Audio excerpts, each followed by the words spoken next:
आपलं जे टॉपिक चालू होतं संधी प्रकरण. संधी प्रकरणामध्ये 3 संधी आपण काल बघितल्या. यनसंधी, गुणसंधी आणि तिसरी बघितली. कोणती होती तिसरी? वृद्धिसंधी. यनसंधी, गुणसंधी आणि वृद्धिसंधी ह्या 3 संधी बघितल्या. आता त्याच्या पुढच्या ज्या संधी आहेत त्या आज आपण बघणार आहे. यनसंधीचं सूत्र काय होतं?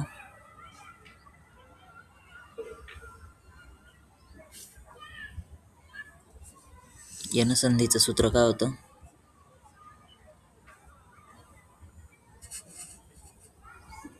काल जी पहिली संधी इको एनर्जी इको एनर्जी.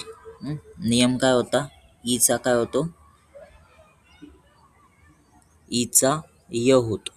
य ऊचा काय होतो? व व. ऋचा ल र. रू हा. रूचा र होतो आणि ऋचा ल होतो. नंतर दुसरी संधी बघितली ती गुणसंधी. गुणसंधीचं सूत्र काय होतं? आदगुण आद्गुणः. नियम काय होता गुणसंधीचा? अ प्लस ईचा काय होतो? ए होतो. अ प्लस ऊचा ओ ओ होतो. अ प्लस ऊचा र अर अर. आणि अ प्लस लूचा अल अल होतो. बरोबर. नंतर तिसरी बघितली ती वृद्धिसंधी. वृद्धिसंधीचं सूत्र काय होतं? वृद्धिरेची वृद्धिरेची. वृद्धिरेची मध्ये नियम काय होता? एच्या पुढे अधिक एच आई अ प्लस एचा ऐ, अ प्लस ओचा औ औ करायचा. हे नियम बघितले. ठीक आहे. आज आपण त्याच्या पुढची जी संधी आहे ती बघणार आहे. त्याच्या पुढच्या ज्या संधी आहेत त्या अयादी संधी, चौथी संधी आहे अयादी संधी. आता हे आपण आज संधीच्या आधी ना तुम्हाला मी ते एक्झाम्पल दिले ते बघा याचे कारक प्रकरणाचे. ते सॉल्व केले ते सगळ्यांनी कारक प्रकरणाचे एक्झाम्पल.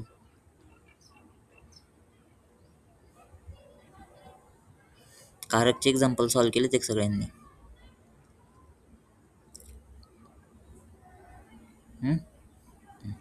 एक्झाम्पल आपण 5 मिनिटात बघून घेऊ एकदा.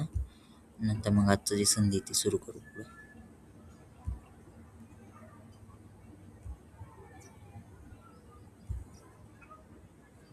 हे एक्झाम्पल होते ना ते. आता क्षेत्रेषूच्या सस्य संपत्ती दृश्यते. आता याच्यामध्ये पहिलं होतं बघा क्षेत्रेषु. कोणतं कारक आहे याचं?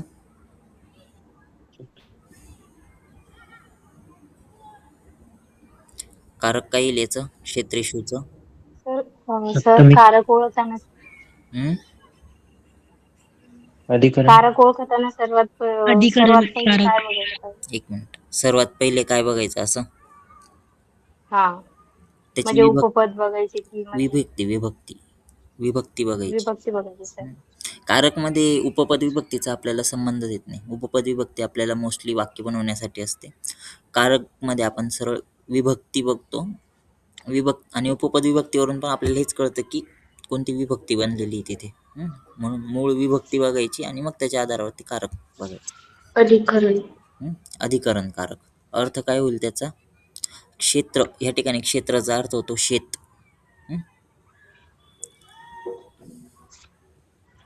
काय येईल याचा अर्थ क्षेत्रेषूचा?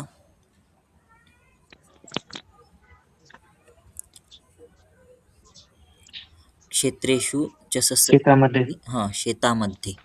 शेतामध्ये सस्य संपत्ती म्हणजे पीक. सस्य म्हणजे पीक असतं आणि संपत्ती म्हणजे आता पिकाला त्या ठिकाणी हे म्हटलेलं आहे, धन म्हटलेलं आहे, संपत्ती म्हटलेली आहे. तर पिकांची संपत्ती दिसून येते असे. दुसरं बघा गंधेन. गंधेनचं कारक कोणतं आहे? करणकारक. करणकारक अर्थ काय होईल त्याचा?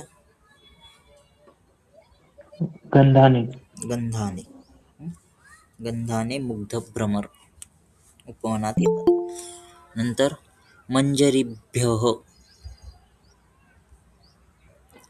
तर गंधेन कोणता शब्द आहे म्हणजे अकारांत स्त्रीलिंग? गंध नपुंसकलिंगी राहील तो. अकारांत नपुंसकलिंगी. तर मग ते एक्झॅक्ट ती विभक्ती आहे कसं म्हणजे जज करायचं मला समजलं. अकारांत शब्द जे आहेत ना, नपुंसकलिंगी जरी राहिला तरी ते तृतीयापासून सप्तमीपर्यंत देवप्रमाणेच चालतात. नपुंसकलिंगी शब्द वनम वने वनानी वनम वने वनानी, त्याच्या पुढचे जे पण आहेत शब्द ते सगळे देवप्रमाणे चालतात तृतीयापासून सप्तमीपर्यंत. वनेन वनाभ्याम वने ही तृतीया, वनाय वनाभ्याम वनेभ्य चतुर्थी अशी रूप होतात. मग गंधेनं पण तृतीय एकवचन देवप्रमाणे त्याचं रूप आलं. म्हणजेच कळलं. हा. तिसरं बघा, मंजरीभ्यः फलानि उद्भवन्ति.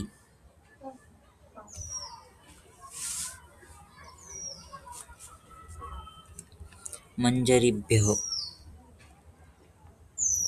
अपादान. पंचमी अपादानकारक.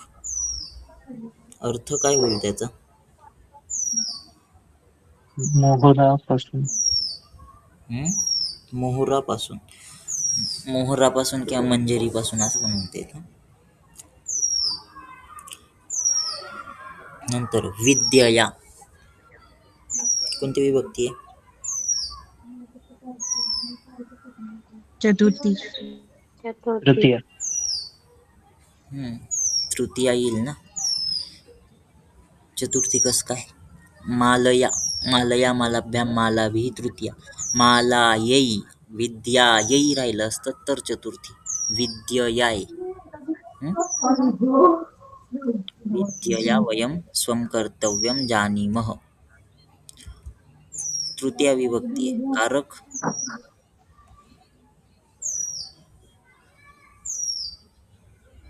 करणकारक.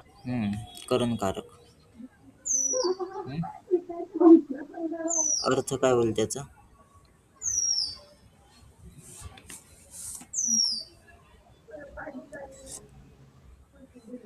विद्यापासून. आता हा अर्थ लावण्यासाठी विद्याद्वारे. विद्येद्वारे किंवा विद्येने. कोणाचा तरी माईक चालू आहे आणि बॅकग्राऊंड मध्ये आवाज येतोय. कोणाचं चालू आहे माईक?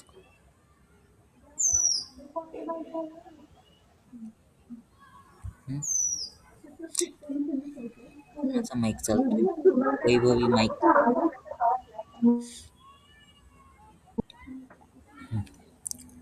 विद्येने आम्ही स्वतःचे कर्तव्य जाणतो असा अर्थ होतो त्याचा. विद्यया. नंतर पाचवं बघा, विद्या मानवस्य दिक्षु कीर्ती विस्तारयति. प्रथम विद्या. प्रथम. अर्थ काय होईल त्याचा? कारक सांगा आधी.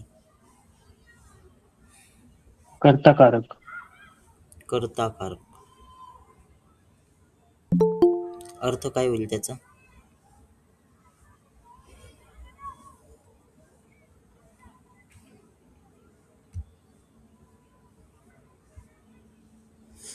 विद्याचे येईल का? विद्येचा अर्थ येईल. कर्ताकारक मध्ये आपण असं काही पर्टिक्युलरली हे नाही लावत ना, कोणता प्रत्यय वगैरे नाही लावत. ॲज इट इज अर्थ लिहितो आपण. म्हणजे तो शब्द जसं तसं लिहितो मोस्टली. विद्याच येईल. नंतर पुढे, विद्या धनम एव जगती श्रेष्ठ धनम.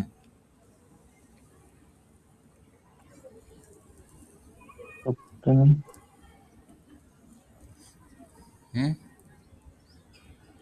सप्तमी. सप्तमी. कारक अधिकरणकारक. अधिकरणकारक. सर हा शब्द सांगा मला जगती म्हणजे एक्झॅक्ट कसं ओळखायचं? जगती मूळ शब्द जगत, तकारांत शब्द आहे. काय सर एकदा? जगत शब्द आहे. जगत तकारांत. जगत नपुंसकलिंगी शब्द आहे. तकारांत मरुत प्रमाणे चालतो.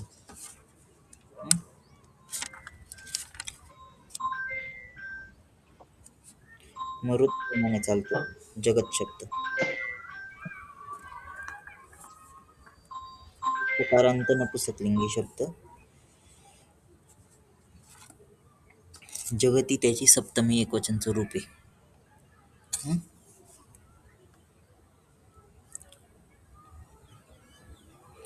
अर्थ काय होईल त्याचा? म्हणजे सर आता हे शब्द बघण्यासाठी आधी त्याला कनेक्ट करायचे की तो कोणत्या शब्दाशी मॅच होतो आणि नंतर विभक्ती बघायची. हो, त्याच्यासाठीच ते एक रेफरन्स वर्ड माहिती पाहिजे आपल्याला, प्रत्येक अकारांतचा आणि त्याचा. विभक्ती त्याच्याशिवाय ओळखताच नाही येणार ना. सगळेच्या सगळे शब्द तर आपण पाठ नाही करू शकत विभक्ती ओळखणे. मग आपण एक हम्म. एक अकारांत, एक एक स्वरांत आणि एक एक व्यंजनांत शब्द आपण पाठ करतो की ज्याच्या. पण ते समजायला पण पाहिजे ना सर की आता तुम्हाला माहिती म्हणून तुम्ही सांगताय आता जग शब्द हं. त्या शब्दाशी मॅच करतो हे मला कसं समजेल? मूळ शब्द, जगत शब्दच मूळ शब्द आहे ना. तो जर का पाठ राहिला किंवा तो जर का वाचलेला राहिला तर त्याच्यावरून कळेल. किंवा मग आता जगती हे जे रूप आहे ते मोस्ट ऑफ आता जेवढे पण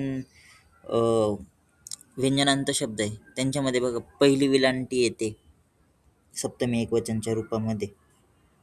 हं? तर त्याच्यावरून पण एक अंदाज लावू शकता की ते सप्तमीचं रूप आहे मोस्टली. आता सुहृदचं पण सप्तमी एकवचन रूप येतं सुहृदी, सरितचं येतं सरिती, मरुतचं येतं मरुती, हं? भगवतचं भगवती, तसं जगतचं जगती.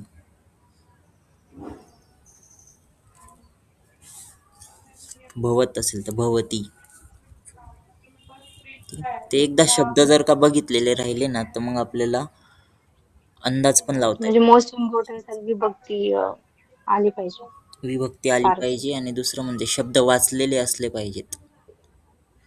कमीत कमी वाचलेले तरी असले पाहिजेत. तुमच्याकडे धातुरूपावली असेल ना, शब्द धातुरूपावली, किंवा मग हो सर. कोणतं पुस्तक आहे याचं, संस्कृत सुधाचं पुस्तक हे असेल. हो संस्कृत सुद्धा. तर त्याच्यामध्ये शब्द दिलेले असतील प्रत्येक स्वरांत व्यंजनांत.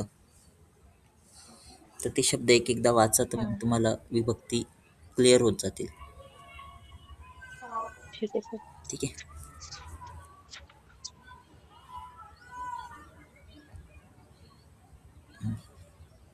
सातवा बघा, अध्यापिकां परितः छात्राः सन्ति.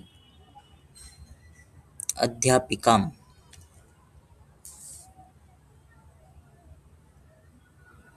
कोणती विभक्ती?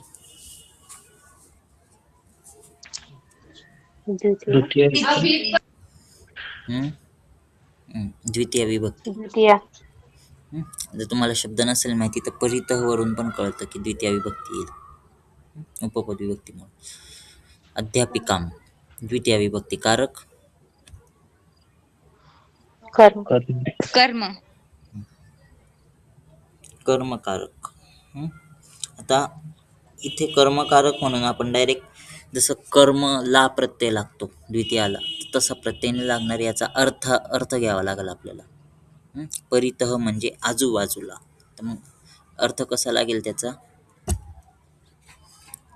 अध्यापिकेच्या आजूबाजूला छात्र आहेत. त्या ठिकाणी अध्यापिकेच्या असा अर्थ येईल त्याचा. तिथे परितः मुळे ती द्वितीया झालेली. ठीक आहे.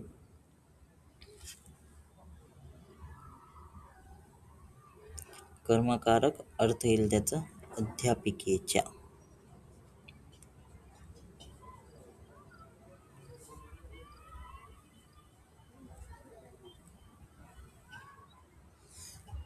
नंतर बघा, गोपालः शिवेन सह वार्ता करोति.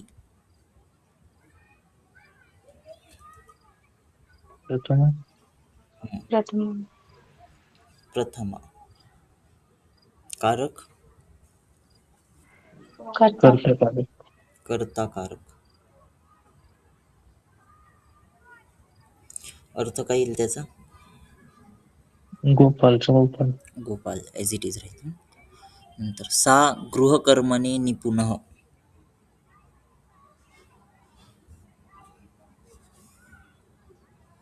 गृहकर्मणे कोणती विभक्ती?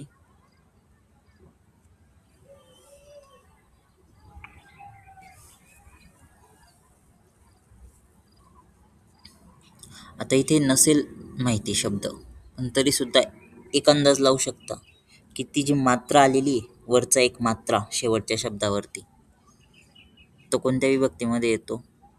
मोस्टली शब्द बघा खूप सारे अकारांत शब्द असतील. सप्तमी. सप्तमीमध्ये येतं. गृहकर्मणे सप्तमी. आणि दुसरं त्याच्यावरून नसेल का ओळखता येत, तर नंतर निपुणः शब्द आलेला आहे त्याच्या बाजूला. निपुणः शब्द आहे. तर कुशल, निपुण, नंतर शौंड, चतुर या शब्दांची योगी सप्तमी येते. त्याच्यावरून पण ओळखता येतं. ठीक आहे. सप्तमी विभक्ती कारक कोणते येईल? अधिकरण. अधिकरण कारक. अर्थ काय होईल त्याचा?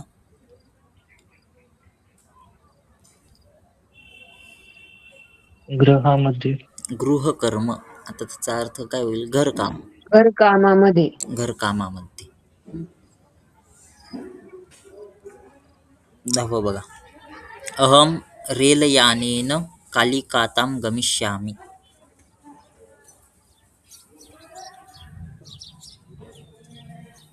तृतीय. तृतीय विभक्ती कारक. करण कारक आहे. करण कारक. अर्थ काय येईल त्याचा?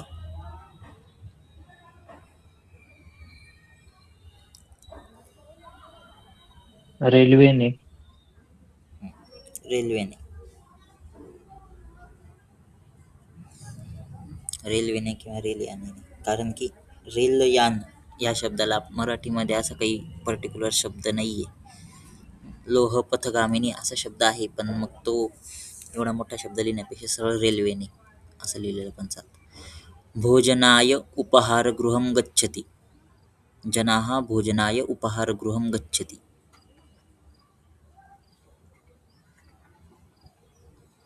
त्यामध्ये कृते राहिलं असतं तरी पण चाललं असतं. कोणती विभक्ती आहे?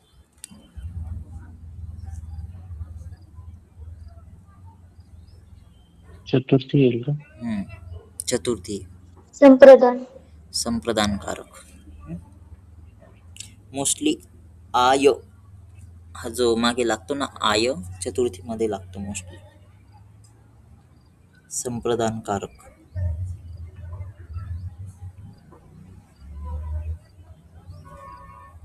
अर्थ काय होईल त्याचा?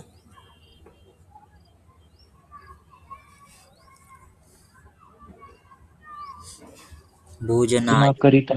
भोजनाकरिता, भोजनासाठी असा अर्थ. नंतर वृक्षात फलं पतति.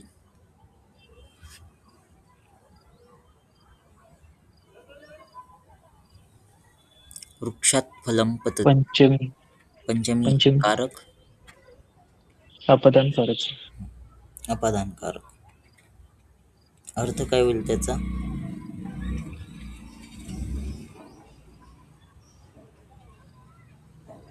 वृक्षावरून का? वृक्षावरून किंवा झाडावरून.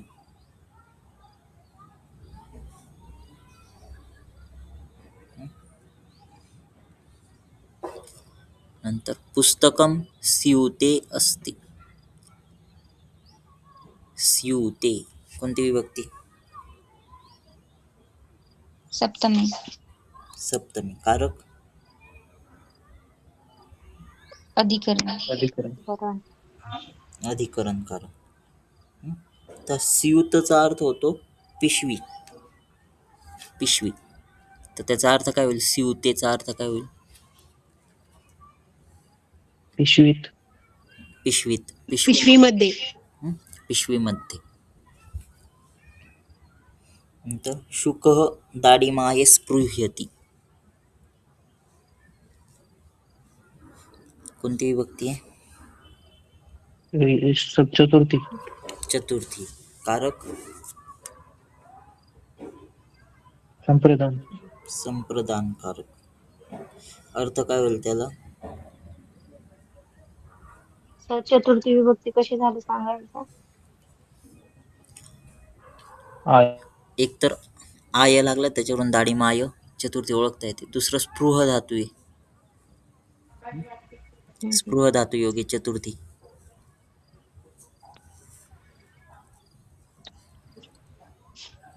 दाढीम शब्द अकारांत आहे ना, देवप्रमाणे चालतो. दाढीमाय देवाय, त्याच्यावरून पण ओळखता येतं. दुसरं स्पृह धातू आहे नंतर आलेलं, त्याच्यावरून पण ओळखता येते चतुर्थी विभक्ती. संप्रदानकारक अर्थ काय होईल त्याचा?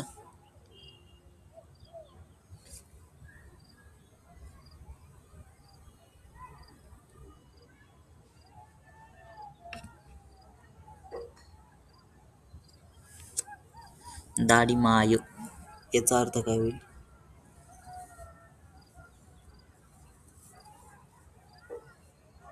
डाळिंबासाठी डाळिंबाची इच्छा करतो. शुकह म्हणजे पोपट. पोपट डाळिंबाची इच्छा करतो. डाळिंबाची असा अर्थ होतो त्याचा. डाळिंब. नंतर राकेशः हस्तेन लिखति. तृतीय तृतीया कारक करण करणकर. करणकारक. अर्थ काय होईल त्याचा हस्तेनचा? हाताद्वारे हातांनी हाताने. द्वारे हा जो आहे ना, आपण मोस्टली कधी वापरायचा माहिती आहे का? ज्यावेळेस कर्मणी मधला करता येत असेल ना, त्यावेळेस द्वारे हा प्रत्यय वापरायचा. जेव्हा पण आपण साधन म्हणून एखादा शब्द तृतीयामध्ये घेतोय तर ने प्रत्यय लावायचा त्याला.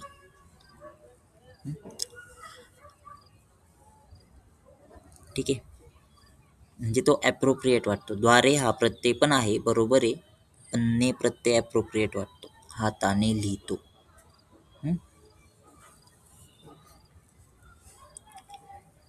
ठीक आहे, कळाले हे सगळे उत्तर याचे. हो सर. जे चुकले असतील ते बरोबर करून घ्या. मी त्याची उत्तरं पण पाठवलेली आहेत तुम्हाला याच्यावरती.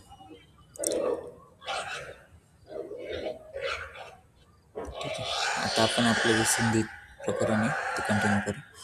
आपली चौथी संधी आहे ती अयादी संधी. तर अयादी संधीमध्ये सूत्र आहे अयादी संधीचं एचो यवा यावह. तर तेच जर का आपण आणखीन व्यवस्थित फोड करून बोललं तर एचह अय अव आय आवह. म्हणजेच जर प्रत्याहार स्वरूपामध्ये तो नियम बघितला तर काय म्हणतोय तो नियम, की एच्या प्रत्याहारातील जे पण अक्षर आहेत त्यांचं क्रमाने अय अव आय आणि आव करावा. म्हणजेच काय, तर एचा अय करायचा, ओचा अव करायचा, ऐचा आय करायचा आणि औचा आव करायचा. हा प्रत्याहार स्वरूपातला नियम झाला. आपण जो कॉमन स्वर स्वरूपातला नियम आहे तो बघू. संधी करताना जर का ए, ऐ, ओ आणि औ यांच्यानंतर कोणताही स्वर आला तर एचा अय होतो, ऐचा आय होतो, ओचा अव होतो आणि औचा आव होतो आणि पुढचा जो पण स्वर येतो त्याच्यामध्ये मिक्स होऊन जातो. जसं आता इथे आहे ना, आपण समजण्यासाठी अ स्वर घेतलेला आहे. ॲज अ रिप्रेझेंटेटिव्ह अ स्वर घेतला आहे. अच्या जागी कोणताही स्वर असू शकतो. अ, आ, ई, उ, ए, ऐ कोणताही स्वर असू शकतो. आपण एक रिप्रेझेंटेटिव्ह म्हणून तिथे अ स्वर घेतला. जर का समजा एच्या पुढे अ स्वर आला तर आपण एचा अय करणार आणि हा स्वर पुढच्या य मध्ये मिक्स होईल. नंतर ऐचा आय करणार आणि पुढचा जो पण स्वर येतो य मध्ये मिक्स होईल. ओचा अव करणार, पुढचा जो पण स्वर येतो व मध्ये मिक्स होईल. औचा आव करणार आणि पुढचा जो पण स्वर येतो व मध्ये मिक्स होईल. ठीक आहे, अशा प्रकारे ही संधी होते. जर समजून घ्या औ प्लस ई असेल तर औचा आव होईल आणि पुढचा जो पण स्वर येतो ई त्याच्यामध्ये मिक्स होईल आणि आव व मध्ये जर का ई मिक्स झाला तर काय होईल, व मध्ये जर का ई मिक्स झाला तर काय अक्षर तयार होईल,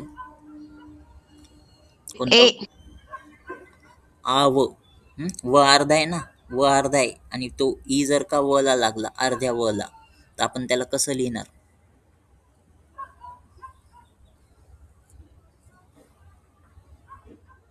कोणताही स्वर असू द्या, आपण त्याला डिनोट करण्यासाठी काही ना काही असतं ना. जर का ए राहिला तर मात्रा लावतो, आ राहिला तर काना लावतो, व ला जर का आ राहिला असतं तर व ला काना लावला असता, ए राहिला असतं व वरती मात्रा दिली असती. वेलांटी विलांटी देणार. कोणती विलांटी राहील? पहिली पहिली विलांटी. पहिली व मध्ये ई जर का मिक्स झाला तर आपण पहिली विलांटी देणार. वी होईल तिथे, आ वी असं. तर इथे हा नियम आहे. ए ओ ए ऐ ओ आणि औ यांच्यानंतर कोणताही स्वर आला तर एचा अय करायचा, ऐचा आय करायचा, ओचा अव करायचा आणि औचा आव करायचा. उदाहरण बघा, उदाहरणमध्ये कळेल आणखी. बघा या ठिकाणी एच्या पुढे जर का अ आला तर एचा अय करायचा.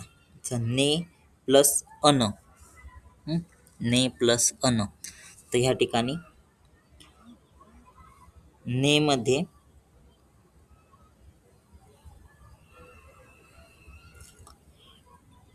हा ने मध्ये ए आलेला आहे, बरोबर, प्लस अन. आता अयादी संधीच्या नियमानुसार आपण काय करणार? एचा काय करणार इथे? अयादी संधीच्या नियमानुसार एचा होऊन जाईल अय, पुढचा अन ॲज इट इज. आता हा न अर्धा आहे, पुढे अ स्वर आलेला आहे, तर न मध्ये अ मिळाला, न पूर्ण होऊन जाईल न. हा य अर्धा आहे, य मध्ये हा अ मिळाला, य पूर्ण होऊन जाईल न य आणि पुढचा न. ने प्लस अन्नचं झालं नयन. तसंच गई प्लस अकचं पण आहे. गई प्लस अक याच्यामध्ये गई मध्ये कोणता स्वर आला?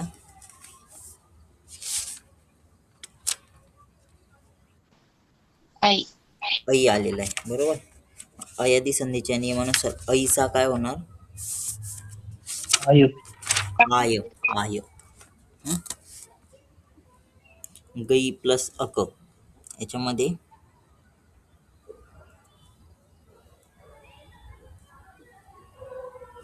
इथे ऐ आलेला आहे, बरोबर. ग प्लस ऐ प्लस अक. आता हा जो ऐ आहे, आपण संधीच्या नियमानुसार ह्या ऐचा आय करणार. ग प्लस आय प्लस अक. आता हा ग अर्धा आहे, त्याच्यामध्ये आ मिक्स होऊन जाईल गा. य अर्धा आहे, त्याच्यामध्ये अ मिक्स होईल य पूर्ण होईल आणि पुढचा क. गई प्लस अक तर आलं गायक. तसंच पो प्लस अन, पो प्लस अन इथे कोणता स्वर आहे? उ. ओ ओ ओ स्वर आहे, बरोबर. ओचा काय होणार? अव. अव. मग ओचा जर अव केला तर पो प्लस अनचं येईल पवन. तसंच पौ प्लस अक, आऊ औ स्वर आलेला आहे, बरोबर, पौ मध्ये. आणि अयादी संधीच्या नियमानुसार काय होईल? औचा आव आव होणार. औचा आव. मग औचा जर का आव झाला तर पौ प्लस अकचं होऊन जाईल पावक. तसंच आता इथे 9 प्लस इक, 9 प्लस इक.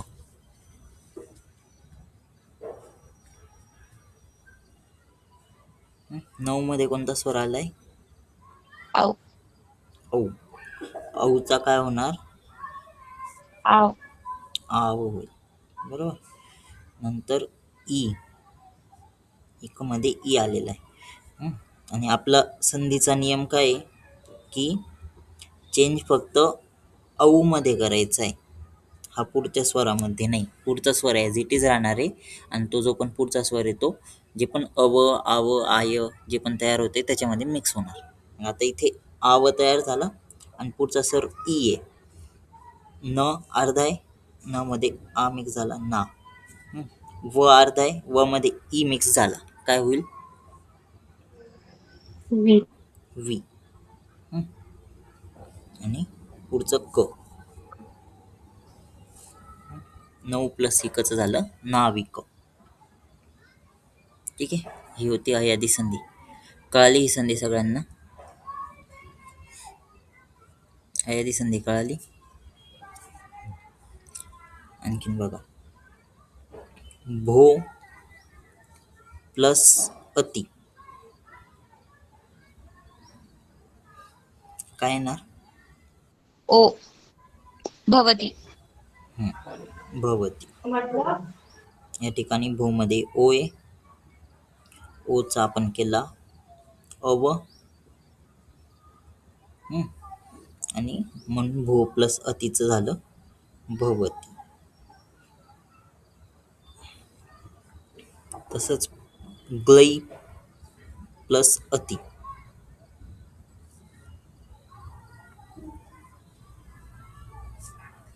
ग्लै प्लस अति.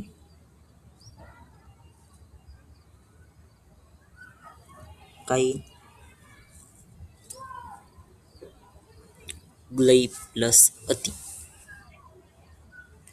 ग्लै मध्ये कोणता स्वर आलेला आहे? ऐ. ऐ. ऐचा काय होणार? आय. आय. मग ग्लैचा काय होणार?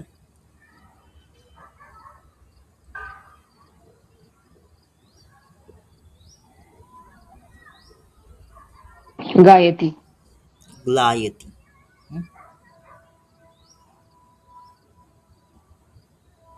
ग्लायती. ग्लै प्लस अति ग्लायती. त्याच्यामध्ये फोड सांगा.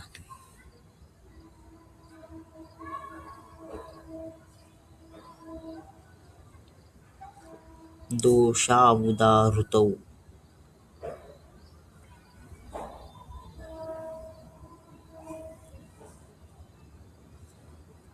आता फोड दोष करतो. प्लस आ प्लस व. हम्म? दोष प्लस आ प्लस व.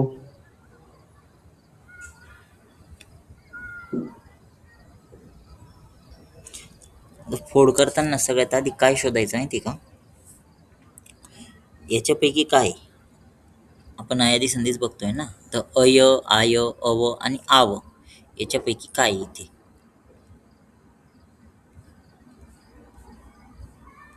औ येईल का? अव. दोषौ.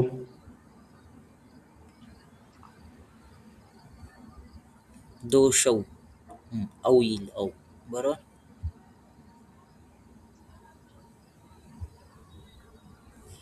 औ येणार त्या ठिकाणी. आता ते कसं शोधायचं? आता इथे आव आलेलं आहे, आव. जर का आणखीन वेगवेगळं केलं, दोष प्लस आव प्लस उदाहृतौ, असा आहे तो शब्द पूर्ण तयार झालेला. मग आव कशाचा तयार होतो? आव. औचा. आव. औचा आव. आपण रिव्हर्स जातोय हा, आता उलट जातोय. मग दोष प्लस औ प्लस उदाहृत.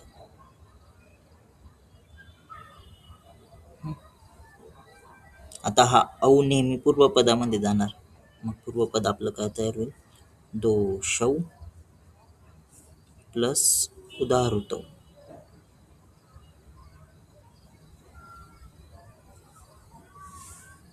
ठीक आहे. आणखीन बघा,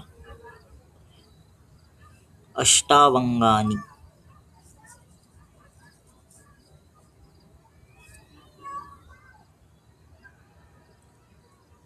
अष्टौ अधिक अंगानी. अष्टौ अधिक अंगानी. अष्टावंगानीच येईल अष्टौ प्लस अंगानी.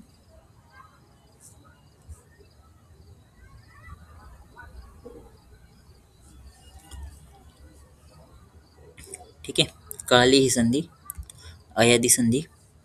एक्सप्लेन करायला अष्टक संबंध कसा अष्टौ अष्टौ प्लस अंगानी कसं आलं, अष्टावंगानी याला जर का आपण दोषा उदाहृतो सारखं वेगवेगळं केलं, तर त्याच्यामध्ये अय, अव, आय आणि आव याच्यापैकी काय आलेलं आहे,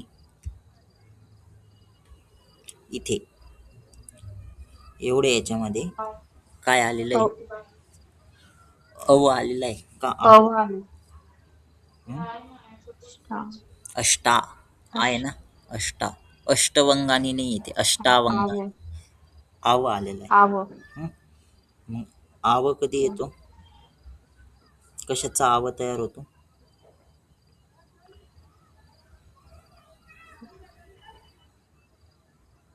आव कोणत्या याच्यापासून झालेला असतो, म्हणजे कोणत्या स्वराचा औ. आव होतो, औचा आव. मग अष्ट,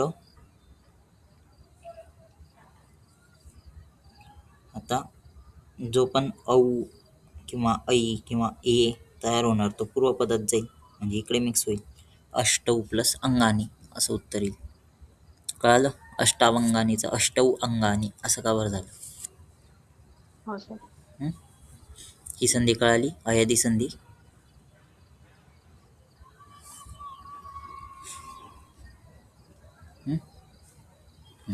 सूत्र काय आहे अयादी संधीचं, एचोयवायव. एचः अय अव आय आव. नियम काय, एचा काय करणार, अय. अय, ऐचा आय. आय, ओचा आव. औ आणि औचा आव. आव. ठीक आहे. नंतर पुढची संधी आहे पाचवी, दीर्घ संधी. छोटीशी संधी आहे, सूत्र लक्षात ठेवा, अकसवर्णे दीर्घ. आता नियम काय याचा, कोणत्याही स्वरापुढे जर का सजातीय स्वर आला, सजातीय म्हणजे त्याच्यासारखाच स्वर. आपण आधी एक विजातीय स्वर बघितला, तर विजातीय स्वर कोणत्या संधीमध्ये बघितला,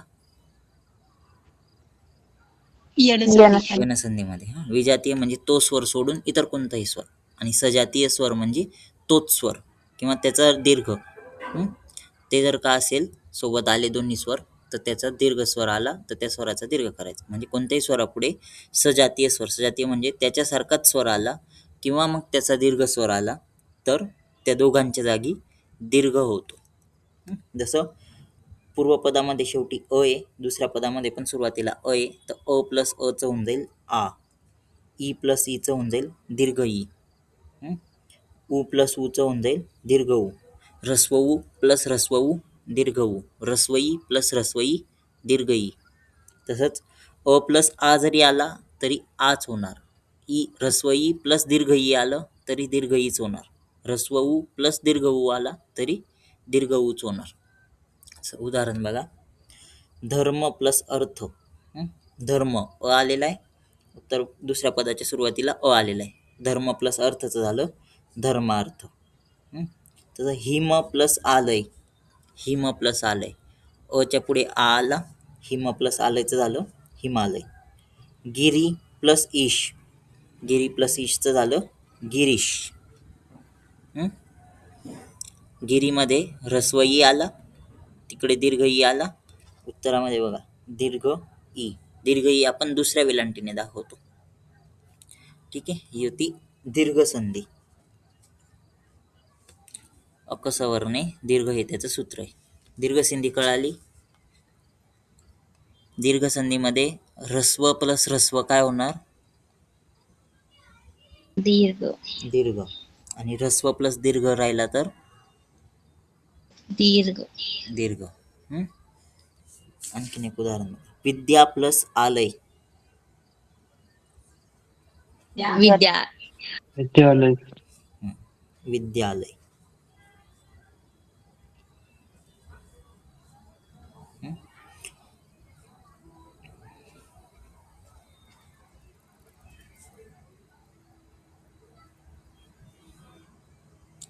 कविशः.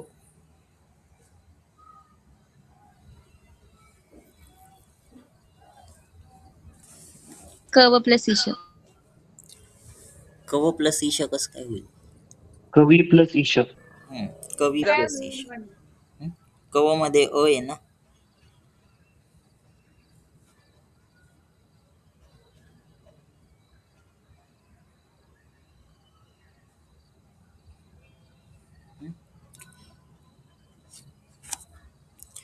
नंतर भानुदयः. भानुदयः. भानु प्लस उदय. भानुला कोणता उकार? पहिला.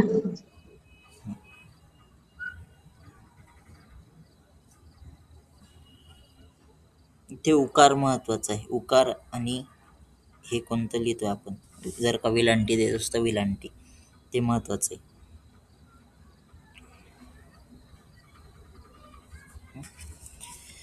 जत्रु प्लस ऊर्ध्वम.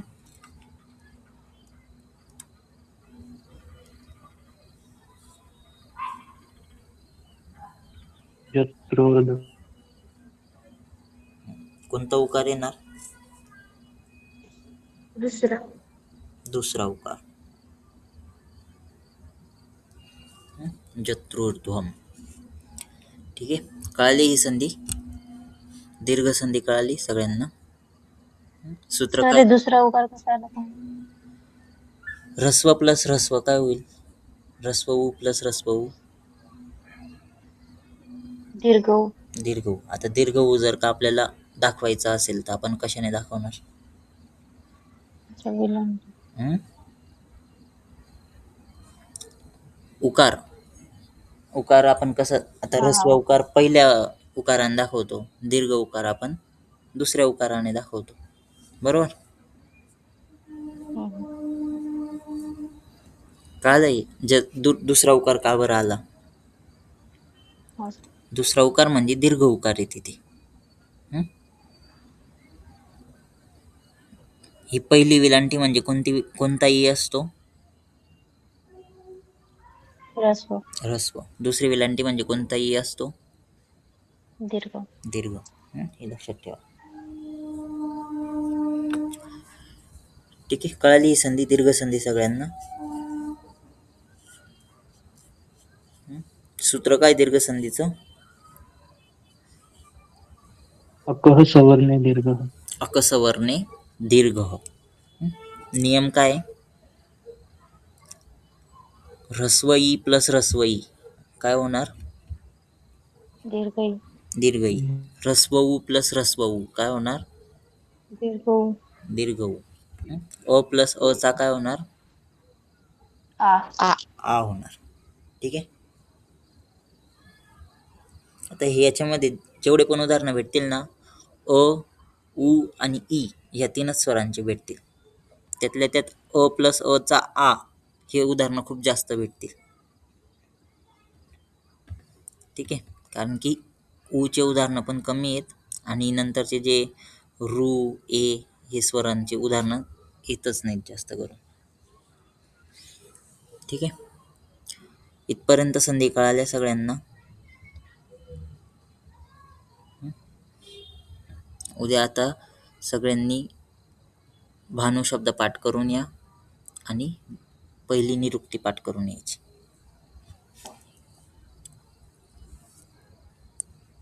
मी याची उदाहरणं पाठवतो संधीचे, ते एक्झाम्पल्स पण सॉल्व करा.